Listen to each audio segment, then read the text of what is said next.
Fear and loathing on the educational trail. I am your host, Maria Legier. I was very reluctant to put this up there because it has that certain air of personal grievance. I do, however, believe it is important for people to tell their stories and for, well, people to listen to other people's stories. So here we go.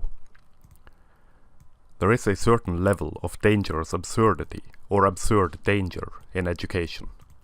Considering the climate in places of education, be that education primary, secondary or higher, where men are concerned, one would be hard-pressed not to understand why men are dropping out of higher education at alarming rates. When all one is faced with as a male student is hostility directed at one's gender, either covertly or overtly, the easiest path to tread is to burn out, drop out and fade away into obscurity, leaving what could possibly be one's own brilliance in a field to rot in a vacant lot in some hellish ghettoized suburbia. Higher education was not something that appealed to me in any way, shape or form. Lectures and sitting still and not doing anything for hours on end but listen to some holier-than-thou authority drone on endlessly does not come easy to me. I am far too fidgety. I also happen to be one of those assholes who believe in autodidacticism in no small way. Chalk that one up to a high level of distrust in authority on my part, I suppose. Maybe a flaw and it may be a strength. It depends on the situation at hand. Either way, flaw or strength, the path I wished to tread through life was very clear for me from an early age. That path would be the thorny, bushy, broken and difficult path of art.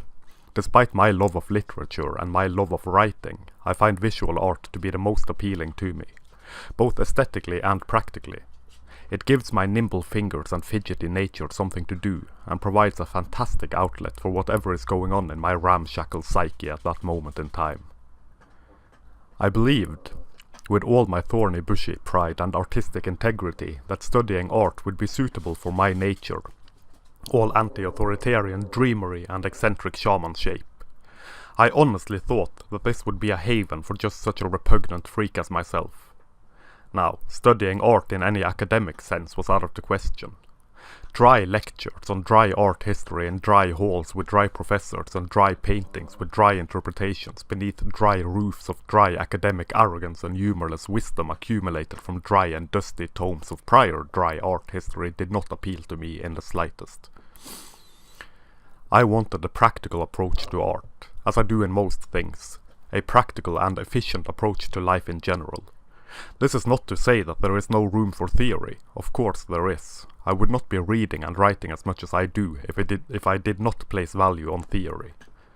It is, however, the practical approach that appeals the most to me, and a practical approach to art means that I get to create art, which is, excepting writing, bending over in anguished pain and producing alcoholic beverages, the only thing I'm any good at in life. And so, I applied to and got accepted into a liberal art school of no ill repute. Judging by the reviews and this school's eloquent and fanciful self-promotional material, it seemed to be a perfect place for me to enter and so expand my nerve-twitching approach to art. I wanted to learn how to create, and also to be free to create. Considering my highly introverted nature and severe social anxiety at the time, I thought this would be a great place where such things as forced socialization, so common in education, at least where I'm from, would not be in bountiful supply. I just wanted to be left in relative solitude to tinker with my things and to let others tinker with their things. This is not, of course, to say that I do not enjoy being social.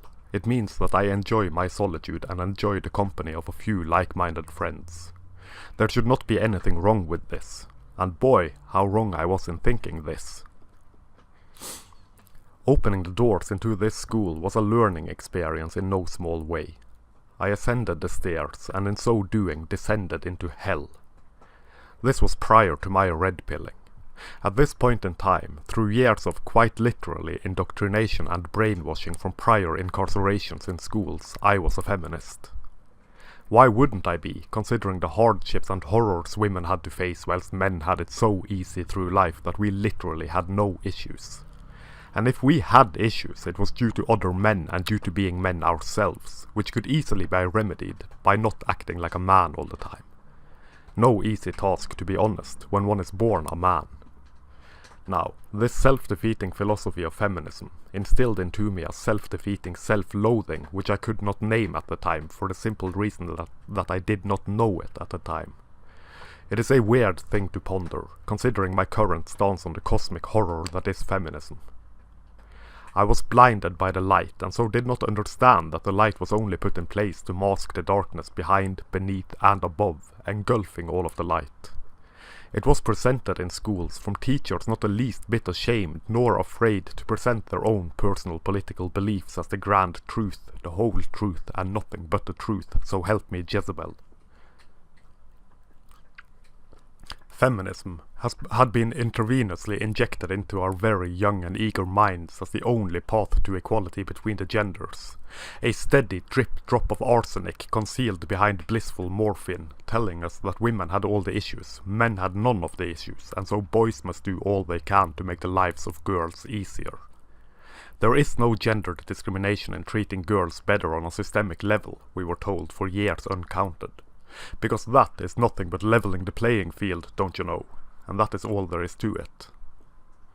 I feel stupid, falling for it and being ensnared by it for so many years, despite the evidence to the contrary of the claims of feminism being so prominent, so obvious and so right in your fucking face as to be impossible to not see unless one chooses willingly not to see it.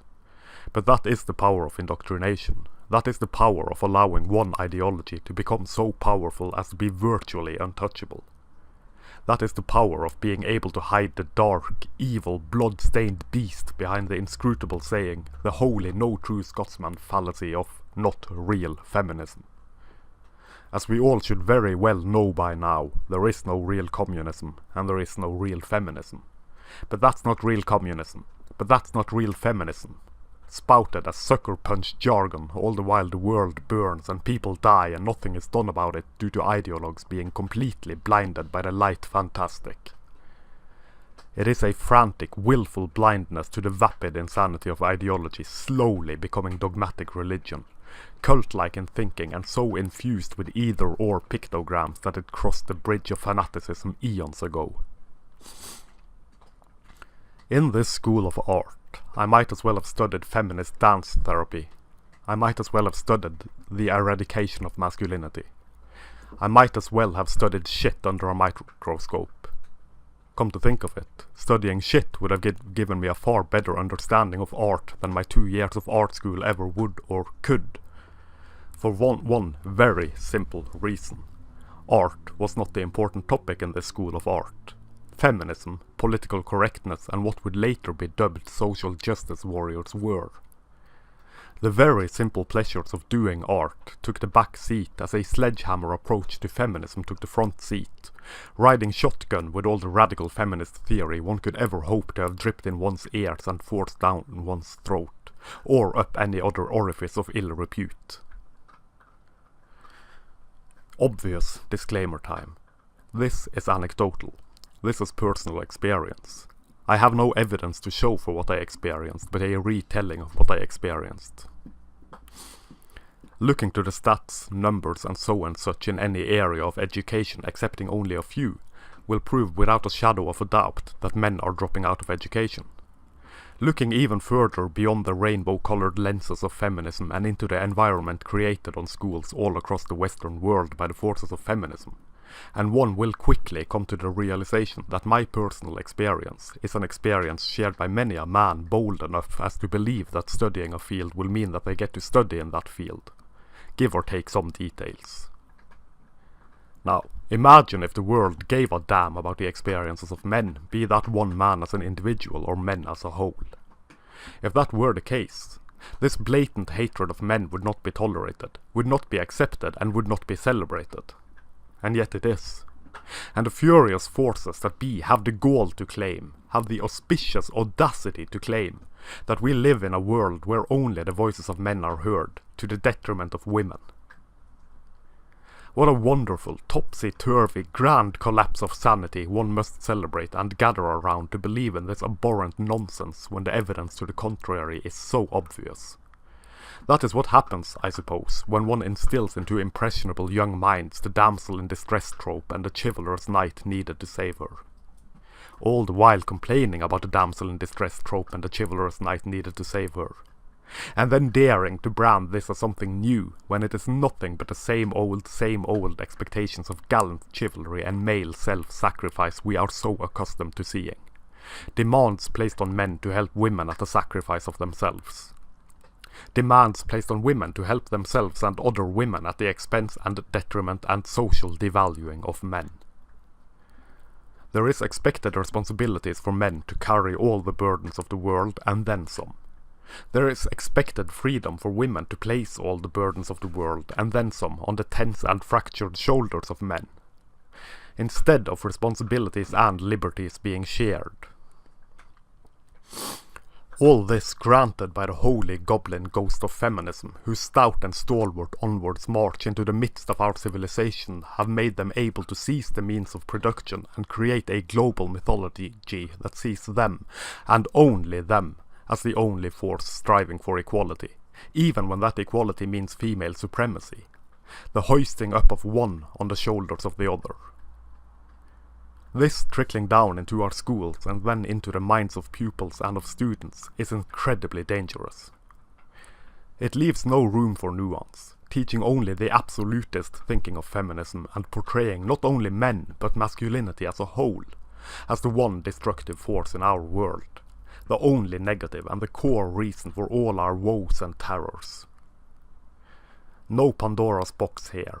No multitude of reasons and complexities of humanity to contend with and to ponder and to consider. Nope.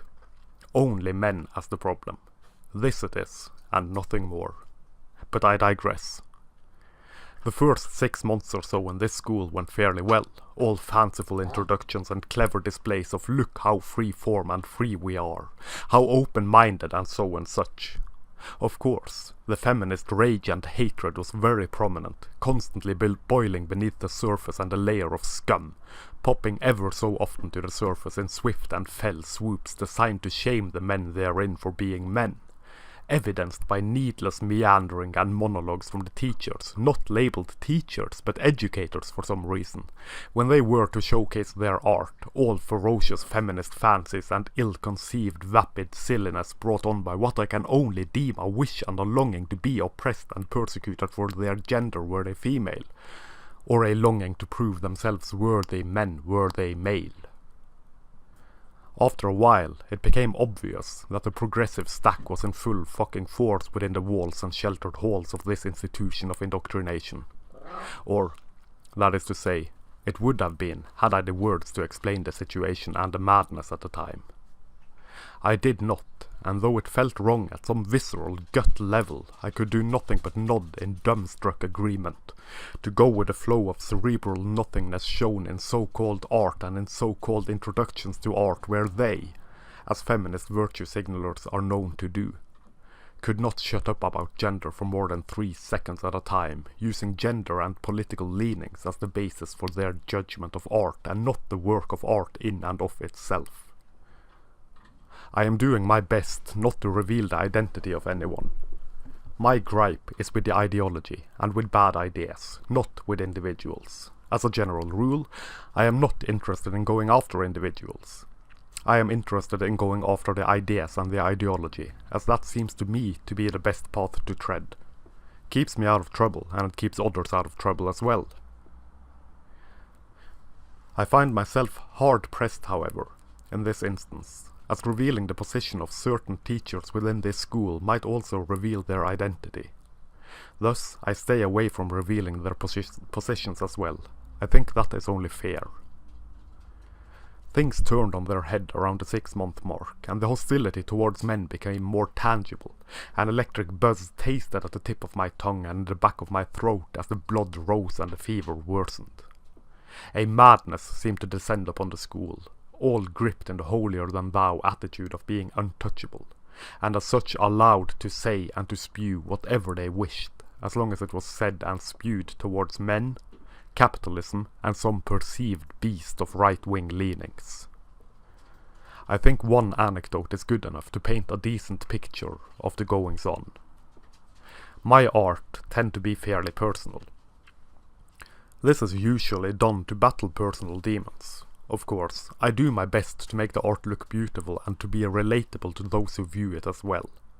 Beauty is of no importance when it comes to art, as we all know who have seen modern art devolve into a piece of shit within a glass container.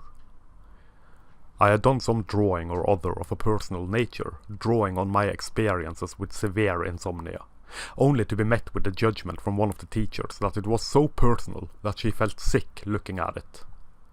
Now, criticism is criticism. I did not expect to study art and not meet negative criticism of my art. That would be absurd. And so I did not think about this too much, until the very same teacher praised to high heavens a piece of art done by a female student, just as personal as the art I had done, albeit coarser and more, I would say, in your face than mine. If memory serves, it was not a bad piece of art at all, but that is not the point. The point is that she was touted as being brave and strong and courageous for creating something this personal and sharing it like she did. So my personal art made the teacher in question feel sick, as she put it. A female student's personal art, however, was praiseworthy for her courage in doing exactly what I did to make this teacher sick through my art. You get my point. Men, being severely privileged by nature, cannot have any issues worth anything to the mind of a feminist, and so when men have personal issues, they would rather not know about it. All empathy, understanding and praise must go to the female students, as empathy, understanding and praise is a finite resource to the minds of people who view everything in terms of power dynamics and not in terms of mutual respect and equal treatment. Balancing their imagined scales by giving praise in the direction of women and scorn in the direction of men. At around the same time, at the 6-month mark, I met my future wife in this school. We were in the same class and hit it off almost instantly. Both of us being highly introverted probably contributed a lot to us hitting it off so good. And so we became a couple. This, it seems, is the greatest grievance ever and the worst trespass I could ever have done both to this school and to this poor unfortunate woman who had fallen into my cunningly laid trap and been swayed into my arms and eager mouth waiting to devour and corrupt her. The teachers at this haunted mansion, infused with the essence of the feminine divine and the feminist gospel, did all they could to keep us apart and break us up. I wish I were joking, but I am not. I wish I were making this up, but I am not. Some of our fellow students partook in this as well, which I find to be fairly interesting. Now, to be fair, I do not have any evidence that this was fanned by the teachers, or if they just felt the general direction the winds were blowing and wished to gain favours with the teachers. Teachers' pets are not an uncommon thing, and doubly so, it seemed, at this shack of a school, all Gothic towers and underlying sense of doom rivaling a short story from Edgar Allan Poe. When teachers go on friendly visits to their students in their past time, some foul smell of favours and corruption and favourable corruption is not exactly without their merit. And yet, and of course, it must be mentioned that us both being highly introverted also meant that we kept ourselves to ourselves mostly, and so did not take part in the grand collective too much. This, by default and by definition, placed the role of outsiders upon us. Which is kind of funny, considering the archetypal outsider role of the artist, generally speaking. When once one is deemed an outsider, it is easy to also earn the wrath and ire of most. Somewhere, somehow, upon someone, fault must be laid and blame must be placed. It seems very human, in all honesty. It is a tale as old as time. However, when teachers, who are supposed to treat all students equally, misuse their authority and take part in the caning and the shaming of the outsiders, something is lost and broken which should not be lost and broken.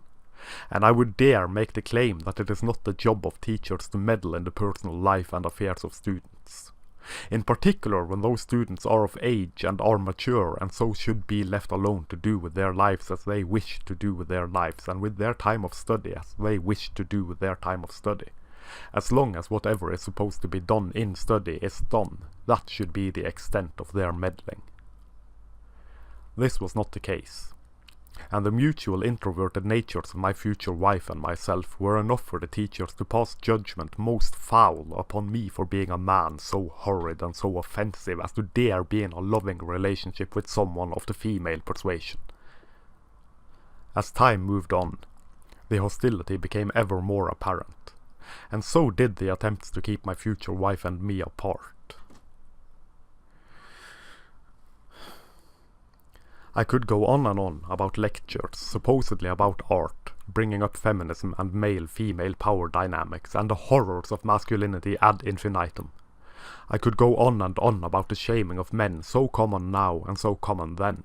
I could mention the feminist seminar which was taking place, prominently advertised at our school, and the shaming of a male student who wished to attend this by a female teacher who made it very clear that she did not think he had any place there. I could mention the visiting artist supposed to have a presentation showcasing his artistic endeavors being browbeaten by a teacher in the audience for daring to state his support of the State of Israel, halting the entire presentation in order for this teacher to showcase his moral superiority and derailing the entire presentation into a mass shaming of this poor artist who just wished to talk about his art. The political correctness ran rampant, and I was stupid enough to take part in the political correctness. I was suckered into the follies of the PC police, despite being assaulted by it at the same time. It is the powers of indoctrination, of brainwashing, showcasing itself yet again. The horrible, nagging feeling of this being wrong was overshadowed by the glorious sensation of being in the right, of doing something good and proper and true. I am ashamed to admit it, but that is the way it was. Now, in my defense, I did not verbally assault anyone, nor did I act like we now see the hive-mind social justice warriors do.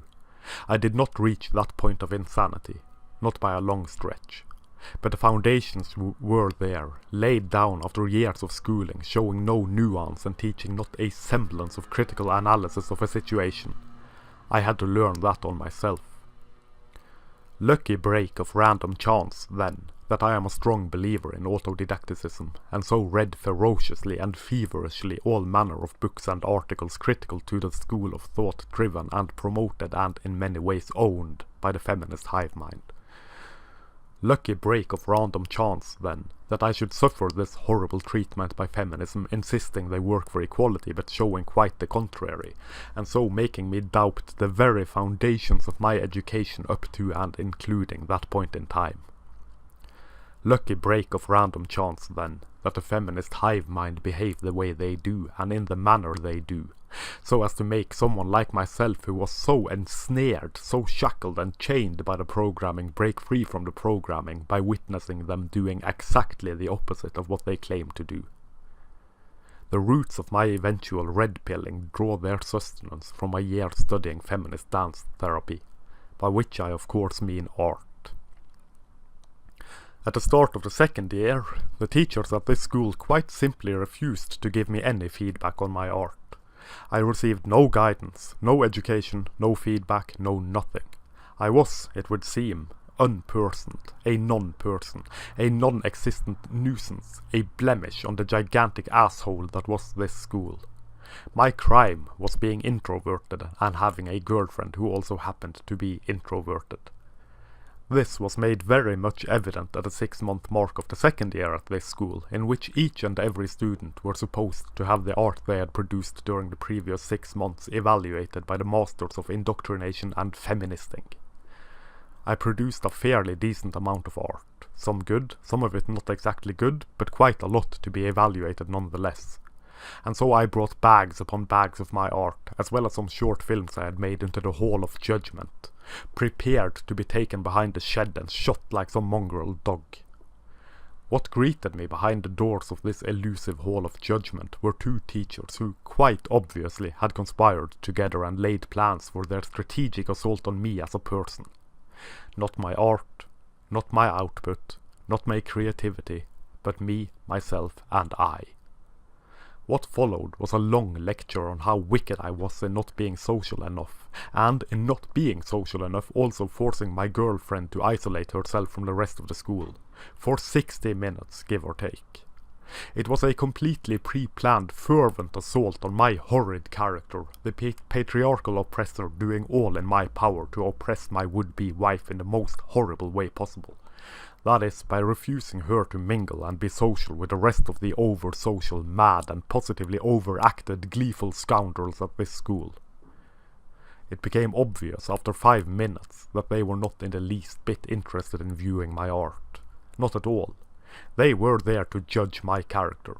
A deeply disturbing act, to be perfectly honest, as I could not for the life of me comprehend where this vacuous hostility, these illogical assumptions, these nonsensical sentiments stemmed from. In hindsight, I know precisely where they stemmed from. Of course, it was the feminist ideology at full force, wherein my would-be wife was viewed as a weak and useless victim of my absolutely fantastic authority. In their fractured hallucinatory fantasy, my would-be wife, by virtue of being a woman, had no agency of her own and so could only do what I commanded her to do. Which is very peculiar, obviously, considering feminism proclaiming to work for the right of women to do what they wish with their lives. This, of course, only ever extends to women doing precisely what feminism wants them to do with their lives. Obviously, my would-be wife did not do what the frantic forces of feminism would have her do. She did not act as they expected a strong, powerful and independent woman to do, and so the fault must of course lie with some man or other. This is clear, as feminism perceives women to have no agency of their own, being crushed beneath the weight of the thumb, cock or balls of whichever man they were unlucky enough to have in their lives. They had not spoken with my would-be wife on this matter. They had just assumed that her lack of social participation was due to me and my introverted nature, coupled, of course, with my severe social anxiety at that point in time.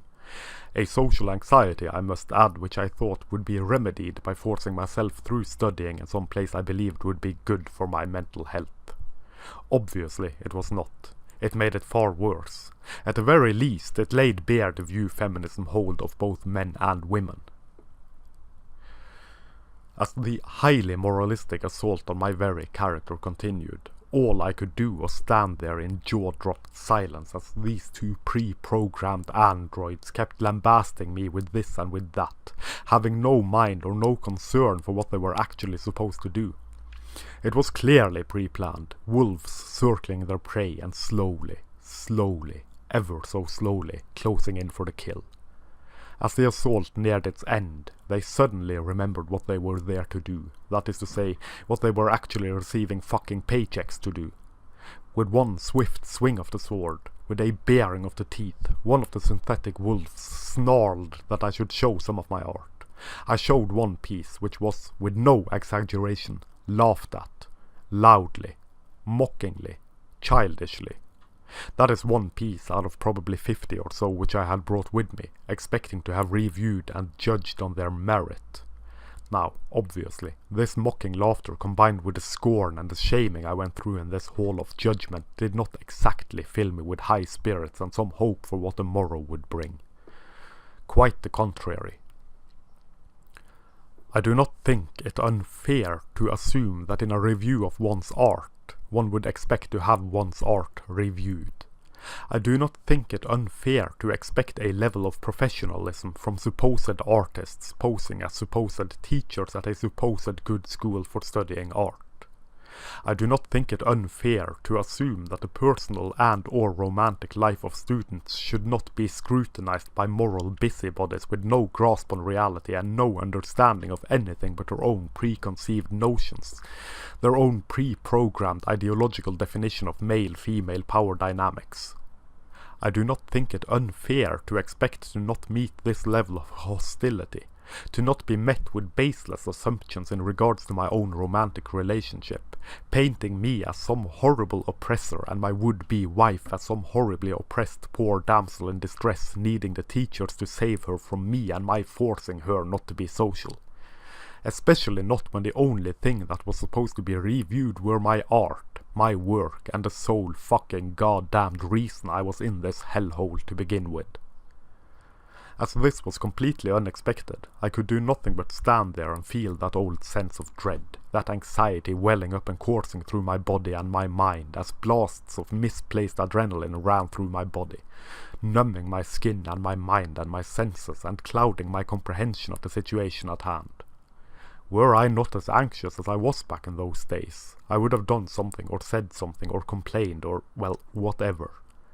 As it were, the real nature of this encounter did not sink in until it was too late to do anything about it. Anxiety is such a weird thing to suffer from, and to explain it is impossible, I think, to anyone who has not experienced it firsthand. Then, push came to shove. My feeble psyche had withstood all that it could endure during that year and a half within this glorified gulag, this re-education camp for horrid male oppressors and their flaccid and weak-willed victims. I suffered a full and complete nervous breakdown. Keep in mind that there were several individual instances of similar nonsense which I have not mentioned for the simple reason that this would be a never-ending ramble were I to do that. Keep also in mind that I had struggled for years at this point with mental health issues of no small impact. This nervous breakdown came complete with dissociation, with a worsening of my insomnia, never-ending nightmares, panic attacks, and wild and vicious exhaustion and fatigue, for which I was given until the line at the psychiatrist's opened so that I could receive mental health treatment, as many bottles of Valium as I wanted, with the instruction to take up to 5 pills a day. Yeah. That was the level I was at, and the state of treatment I received prior to the waiting in line was done. A full 4 weeks of medically granted sick leave was also given me, which was not enough. Of course, I should have quit that god-forsaken place instead of letting it drive me insane. Quitting was not an option, however, as I had dropped out of education previously. For much the same reasons, in fact. Not personal attacks on me, as was the case in this school, but the overreaching feminist indoctrination and control of these schools which constantly vilified men, making it a fucking chore to study when, just around the corner, some cleverly veiled assault on masculinity was waiting and ready to pounce. I cannot, for the life of me, fathom how the ideology of feminism is viewed as such a grandiose and beautiful thing.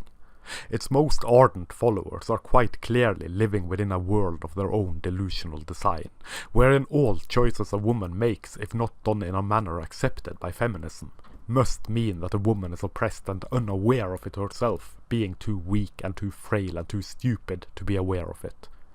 Feminism, it seems, does not exactly have a high opinion of women.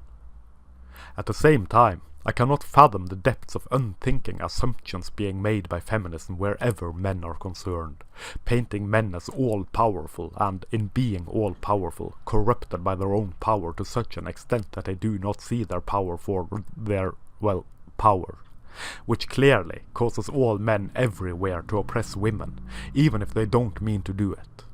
This just lies in the nature of men, according to feminism, and so we must be taught not to act like this, just as women must be taught not to act like that. Feminism, it seems, does not exactly have a high opinion of men. Feminism does not like anyone or anything, except feminism. And those who do not align with their rigid guidelines are either forced to the fringes of society, metaphorically killed or whipped until they submit to their worldview, their dogma and their ideological and narcissistic drivel. You are either with feminism or you are free game. Conform or be killed. To quote the Borg, assimilate. And it is so odd and it is so strange that for all their gobbledygook about female empowerment, they are completely unable to accept a woman behaving in a manner they do not consider proper. A woman not behaving as feminism would like a woman to behave is oppressed, even if she does what she wants to do. She just does not know it, as stated before. The only possible explanation that a woman does not behave like feminism would have her do is one man as an individual or all men as a collective keeping her from doing what she wants to do. That is, what feminism wants her to do. There can be no other reason, and if she does not see this for herself, it is up to the good forces of feminism to do the work for her, to emancipate her from the horrors of a loving would-be husband who is just as introverted as herself. You see, There were parties at this school which my would-be wife and myself did not attend for wanting to stay at home instead. In a normal world, this would be accepted. This, however, was not a normal world. This was the world according to the gospel of feminism, and so not going to these parties were brought up in my time of judgment as evidence of me keeping her from being social. Which, of course, was an absolutely absurd statement, considering it was my would-be wife who most of the time expressed interest in staying home instead of attending the parties. Odd that the assumption was that it was my fault, this lack of gleeful socialization. I wonder if they would have considered it her forcing me not to be social, were they to have been informed of this. Of course not. They would probably not have believed it, for the simple reason that their view of the world does not allow for such a thing to occur. Or they would have, by some magical mental gymnastics or other, found a way around it. Now, to make myself perfectly clear, my would-be wife did not force me to not attend any parties either. It was very much a mutual decision, and it should be respected as a personal choice. To a feminist, however, personal decisions does not seem to matter too much.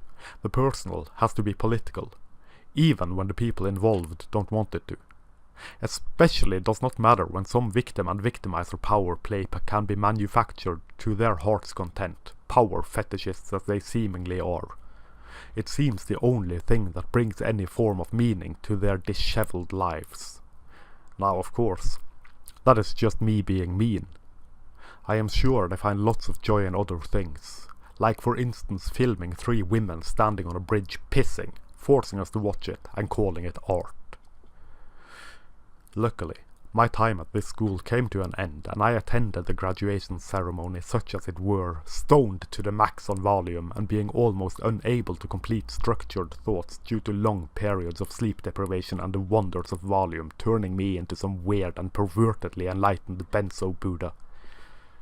Believe it or not, this usage of volume was not even me intending to get stoned on them. I just did what the doctor said that I should do, which I later learned from another doctor was highly irresponsible from the other doctor. The scars ran, and still do run deep. This school opened the doors for me to venture even further into the whimsical world of malpracticed psychiatry, a world which I had prior to attending this school all but quit for feeling better, getting better, and wanting to cope with life without the aid of mental speech bubbles labelled therapeutic help. It is the sole reason I was put on so many psychopharmaceutical drugs that I cannot even remember the names of half of them. Shortly after this school ended, I completely lost faith in art. Not only art, but in my own ability to create art. By extension, I also lost complete faith in myself. This, in turn, caused more need or perceived need for psychiatric help, which fanned the flames of the feral drug industry of the mental health services, prompting ever more drugs to be thrown in my general direction. These drugs were thrown my way along with diagnoses of various and sundry, each more dangerous, clinical and serious than the rest, prompting more drugs, and so forth and so on. That is, of course, another story waiting to be told, and I am writing a book, believe it or not, on this particular branch of madness, this weird halting of my life for 6 years, abruptly ending by an abrupt ending of the drugs. Well, the book is more focused on the quitting of the drugs than what led up to it. It was very clear through the madness of psychiatry that the core reason for my eventual breakdown, the root cause of it all, was of no interest. Any mention of the negatives of feminism was shooed away, and it was clear that this was not a topic to be discussed, at the very least not in any depth or detail. Just throw drugs at the problem, and it will all go away. And I find myself thinking, all these years later, after clawing my way through hell from medications and from quitting medications, through piss-poor treatment at school and from teachers supposedly there for my benefit, being there solely for their benefit and the benefit of feminism and the perceived benefit of my poor and oppressed wife-to-be. I find myself thinking that there really is no wonder why men are dropping out of education, failing to launch and failing to live. There is no wonder in this at all, as the places of higher indoctrination do all they can to make sure that no man shall feel safe, or feel fulfilled, or feel anything but a deep-seated sense of shame, regret and remorse for being born male.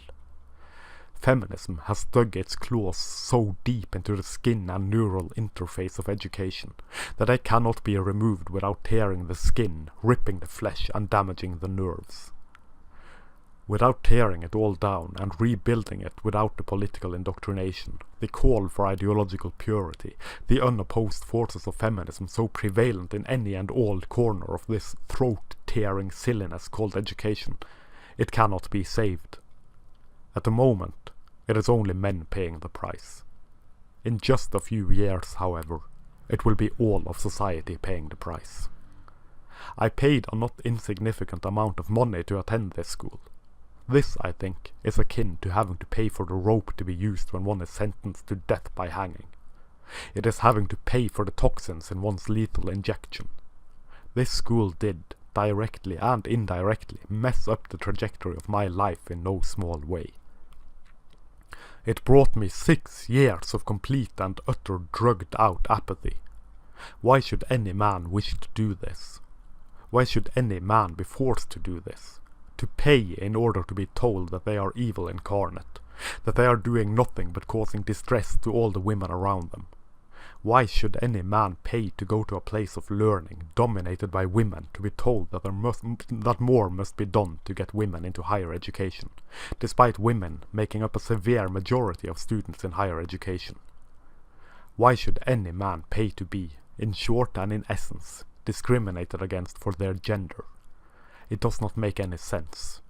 And the senseless, heedless, needless downplaying of the needs of men is only surpassed by the severe display of lack of compassion and lack of empathy, the clear and blatant hatred and shaming of all things masculine, of all men in all areas of education.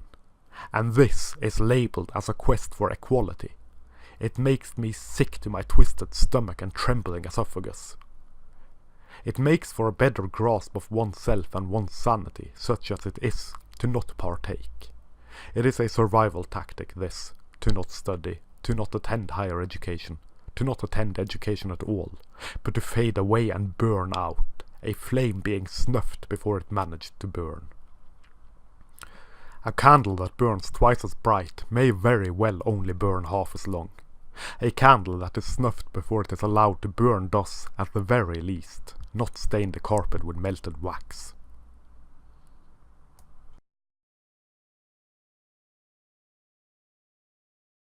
Thank you very much for watching. I hope you enjoyed this ramble as well as my other ramblings. Please consider sharing, liking, subscribing and all that jazz. That would help the message, such as it is, be manspread far and wide. Take a look at the links down below as well, if you please. Catch you next time.